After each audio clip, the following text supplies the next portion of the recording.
Nah, jadi seperti itu tuh. Ada seorang laki-laki menceraikan istrinya belum sempat digauli. Kenapa? Karena ada kelainan seksual. Ada juga kita pernah dapati seorang laki-laki menikah tapi dia tidak pernah melakukan hubungan dengan istrinya. Kenapa? Ya karena mungkin kasus nggak cinta lah. Ya si istri nggak cinta atau suami nggak cinta. Kemudian apalagi karena si suami ini cuman hanya melampiaskan dendam dengan perempuan lain.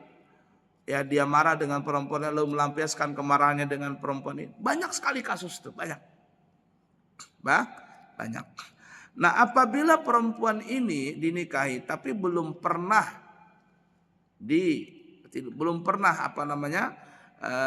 melakukan hubungan badan dengan suaminya, maka apabila terjadi perceraian, si istri ini seperti yang kita bahas pada pertemuan yang lalu tidak ada idahnya. Tidak ada idahnya. Nah, lalu apa yang terjadi? Jikalau suaminya ini sadar, minta maaf dan sebagainya dan seterusnya, sadar dan dia ingin mengembalikan istrinya itu menjadi istrinya lagi, maka di sini tidak ada rujuk. Tidak ada rujuk. Lalu apa yang dilakukan? Harus nikah baru lagi. Nikah ulang. Ya ini pakai saksi 2 orang, pakai wali, ijab kabul, ya nikah baru. Kenapa ya? Karena tidak dicampurin. Nah, yang pernah kita bahas di sini maksudnya perempuan yang dicerai itu ada idahnya. Tujuan idah itu adalah supaya memastikan dalam kandungan seorang perempuan ini tidak ada janin atau dia tidak mengandung. Tujuannya itu. Nah, tujuannya supaya meyakinkan bahwa si perempuan ini yang dicerai di masa idahnya tidak ada mengandung begitu. Nah, jadi syarat pertama seorang istri yang dirujuk itu pernah sudah melakukan hubungan dengan suaminya. Nah, kemudian dicerai, kalau di masa iddahnya maka di situ baru ada rujuk.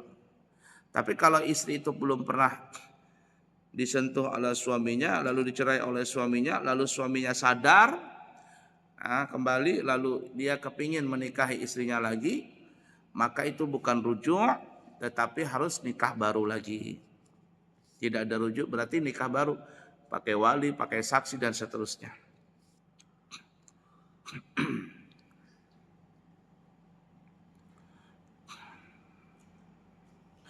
Kemudian syarat yang kedua, istri yang dirujuk itu adalah istri yang ditentukan. Istri yang sudah dilihat, ini istrinya. Kalau seandainya suami menalak beberapa istrinya, kemudian dia merujuk kepada salah seorang mereka, tapi tidak ditentukan istri yang mana yang mau dirujuk, maka rujuknya itu tidak sah. Contoh, ada seorang suami punya istri 4 umpama. Punya istri 4. Lalu diceraikan 3 orang. Umpama ya, diceraikan 3 orang. Cuman 1 saja yang tidak dicerai. Di masa iddahnya yang bertiga ini suami bilang, aku ingin merujuk istriku. Tapi tidak ditentukan istri yang mana. Istri 1, 2 atau 3. Dia tidak mengatakan istri A atau B atau C. Maka rujuk seperti itu tidak sah. Jadi kalau dia kepingin merujuk, sebutin. Aku ingin merujuk istriku yang pertama, namanya Fulanah binti Fulan. Jadi sudah. Nah, tapi kalau dia cuman mubham, tidak jelas yang mana yang ingin dirujuk, maka itu tidak sah rujuknya. Kemudian syarat yang ketiga, seorang istri yang boleh dirujuk adalah talaknya itu talak raja'i. Seperti yang kita sebutkan tadi, yaitu seorang istri yang dicerai talak 1 atau talak 2 yang masih dalam iddahnya. Kalau seandainya istrinya itu sudah ditalak 3, maka tidak bisa rujuk. Ya, sudah talak 3 ini. Suami ini tidak bisa merujuk istrinya itu. Kecuali apa ya? Jar orang Banjar becina buta. Yakni istri ini menyelesaikan dulu iddah dengan suami pertama, kemudian sang istri ini menikah lagi dengan laki-laki yang lain, kemudian terjadi prahara di rumah tangganya umpama nih ya, dengan suami kedua, bercerai lagi dari suami kedua, lalu selesaikan iddahnya dari suami yang kedua. Nah setelah itu baru suami pertama boleh menikahi istri yang telah diceraikan dari suami yang keduanya. Jar orang Banjar becina buta. Intinya kalau talak 3, sang suami ini tidak bisa merujuk istrinya kecuali dengan cara becina buta. Atau sang istri itu khuluk. Khuluk itu istri yang menggugat cerai dengan cara menebus. Itu yang pernah kita bahas kemarin ya. Khuluk, istrinya meminta cerai dari suaminya dengan membayar tebusan kepada suaminya. Nah ini juga tidak ada rujuk. Suami tidak bisa merujuk istrinya. Dan kalau seandainya umpama sang istri ini sadar kembali, akhirnya kepingin menikah lagi menjadi suami istri, ini tidak bisa rujuk. Tetapi harus melakukan akad baru. Tapi yang kasus yang sering kita dapati apabila seorang perempuan itu menggugat cerai suaminya. Biasanya istri itu tidak lagi ingin kembali kepada suaminya. Itu yang biasanya kita alami. Ya kenapa? Ya tadi yang kita bilang di awal, ahli psikologi itu mengatakan seorang perempuan itu apabila melakukan hubungan badan dengan laki-laki biasanya itu didasari dengan cinta. Nah, kalau seorang perempuan sudah menolak kepada suaminya, berarti dia tidak ada cinta lagi dengan suaminya itu. Nah, baiklah ya. Jadi sang istri itu tidak bisa dirujuk. Artinya sang suami kalau ingin menikahi istrinya itu wajib untuk nikah baru, pakai akad baru, pakai wali, pakai saksi dua orang, ijab kabul dan seterusnya. Kemudian selanjutnya syarat yang keempat, si istri yang boleh dirujuk itu adalah si istri itu masih di dalam iddah 3 kali bersih. Kalau sudah iddahnya selesai, talak 1 atau talak 2, iddahnya sudah selesai, baru sang istri ini keduanya sadar ingin kembali lagi, maka mereka berdua ini tidak bisa rujuk. Kalimatnya rujuk tidak bisa, tetapi masih bisa dilakukan, masih bisa disatukan dengan pernikahan baru. Alias kalau suami ingin kembali kepada istrinya ya nikah baru, akad baru, ya, ijab kabul baru, semuanya serba baru lagi. Kenapa seperti itu? Karena sudah selesai iddah dari talak 1 dan talak 2. Baiklah ya. Kemudian kita lanjutkan. Rukun kedua daripada rujuk. Tadi kan rukun itu ada 4, rukun rujuk 1 istri, kemudian yang kedua suami. Nah, syarat suami yang ingin merujuk istrinya itu adalah suami itu ingin merujuk dengan kemauannya sendiri. Kalau seandainya sang suami itu dipaksa, maka rujuknya itu tidak sah. Suami diancam nih, kamu harus merujuk istrimu, kalau enggak saya bunuh nih, diancam untuk merujuk istrinya, maka rujuk yang seperti itu tidak sah. Kenapa? Karena sang suami ini dipaksa untuk merujuk tadi bukan kemauan dirinya. Yang ketiga, nah ini yang terpenting. Ini ada beda pendapat di antara ulama. Yang ketiga, adanya saksi di dalam rujuk tersebut. Jadi kalau sang suami ingin merujuk, nih para ulama di sini ada yang mengatakan wajib pakai saksi.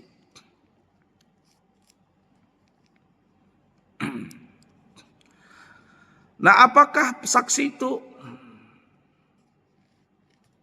diwajibkan tahu? Nah, di sini para ulama mengatakan, ada yang mengatakan saksi itu wajib diadakan. Dan ini sebagian ulama ya. Tetapi sebagian ulama mengatakan tidak perlu pakai saksi, melainkan sunnah saja. Jadi saksi itu bukan wajib tapi sunnah.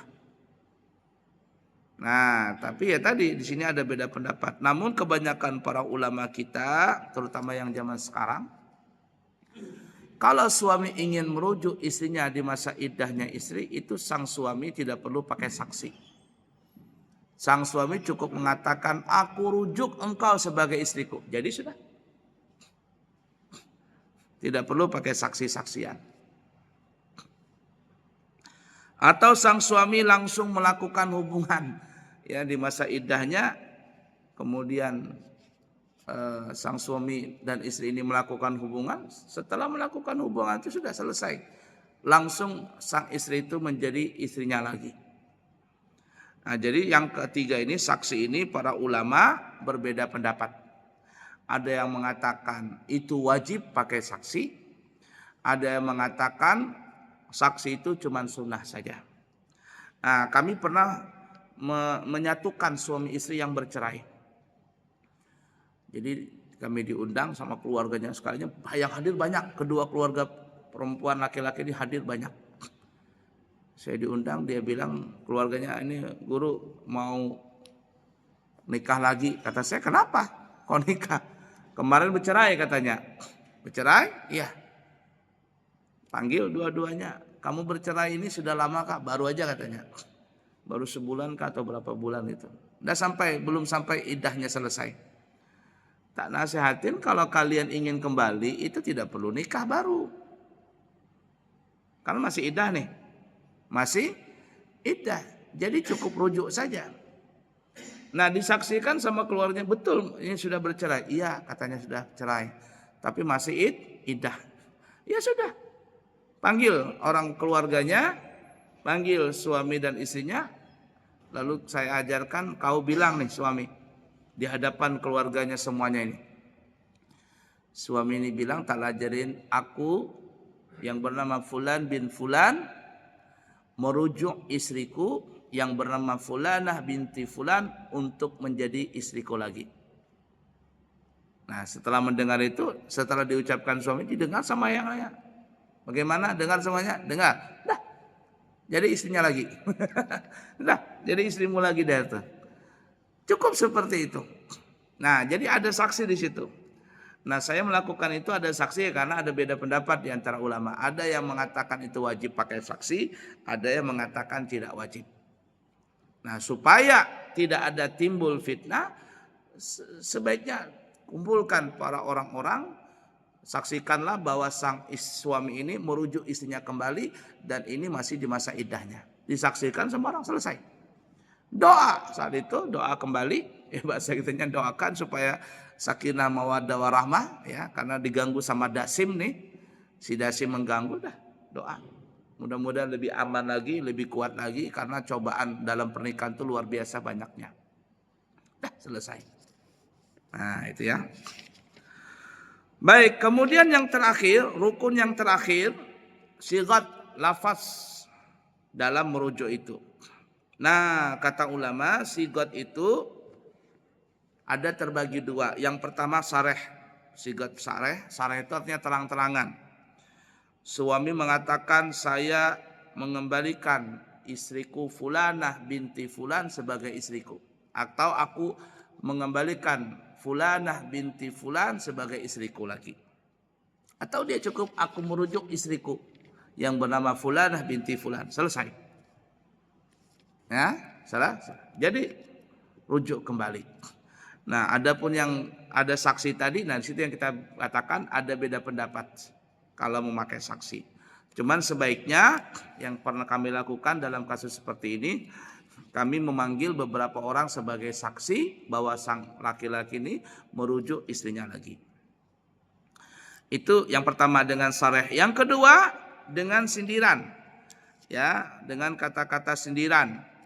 Misalnya sang suami mengatakan, saya pegang kamu. Ya, saya peluk kamu. Saya kawini kamu. Artinya kata-kata sindiran yang menunjukkan bahwa sang suami ini merujuk istrinya. Nah, tentu saja dengan sindiran itu ya dilanjutkan dengan melakukan hubungan. Ya, jadi setelah sindiran suami kepada istrinya, ya, kamu mau nggak dipegang sama aku? Mau nggak dipeluk lagi? Kalau si istri bilang mau, katanya, berarti ini menunjukkan sindiran tadi kalimat rujuk. Maka kata ulama yang seperti ini bisa jadi rujuk dengan niat suami ingin menjadikan istrinya itu kembali sebagai istrinya.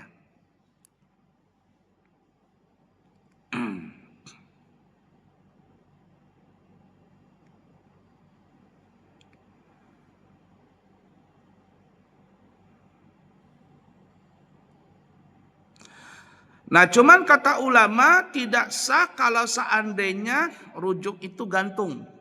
Bagaimana kata-kata rujuk gantung?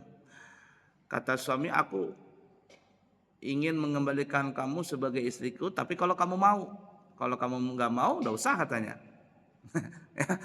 Umpama gini, kalau kamu mau aku rujuk kamu, kalau kamu nggak mau, nggak usah, katanya. Maka kalimat seperti ini, kalimat gantung nih ya, ini tidak sah.